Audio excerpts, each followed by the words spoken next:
சிவா இயக்கத்தில் அஜித் நடிக்க போகும் புதிய படத்தின் நாயகியாக பாலிவுட் நாயகி கீர்த்தி சனோனை ஒப்பந்தம் செய்திருப்பதாக செய்திகள் வெளியாகியுள்ளன. வேதாளம் படத்திற்கு பின் காலில் ஆபரேஷன் செய்து கொண்ட அஜித் தற்போது வீட்டில் ஓய்வெடுத்து வருகின்றார். அடுத்ததாக அவர் சிறுத்தை சிவா, விஷ்ணுவர்தன் இருவருடைய படங்களிலும் நடிக்க இருக்கின்றார்.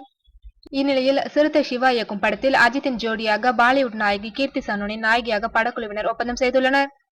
தெலுங்கு சூப்பர் ஸ்டார் மகேஷ் பாபுவின் ஜோடியாக நேனு கோட்டையன் படத்தின் மூலம் அறிமுகமானவர் தான் இந்த கீர்த்தி சனோன். மேலும் சமீபத்தில் வெளியான ஷாருக் கானின் தில்வாலே படத்திலும் கீர்த்தி நடித்திருந்தார். நடித்தது 4 படங்கள் என்றாலும் மகேஷ் பாபு, ஷாருக் கான் ஆகியோரின் படங்களில் நடித்திருப்பதால் தங்களது படங்களில் கீர்த்தியை நாயகியாக பல்வேறு தரப்பினரும் முயன்று வருகின்றனர்.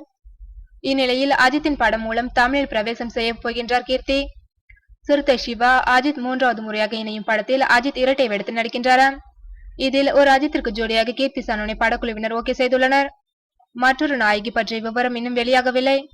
தற்போதைய நிலவரப்படி முன்னணி நாயகி ஒருவரை ஜோடியாக்க முயற்சிகள் நடைபெற்று வருகின்றது.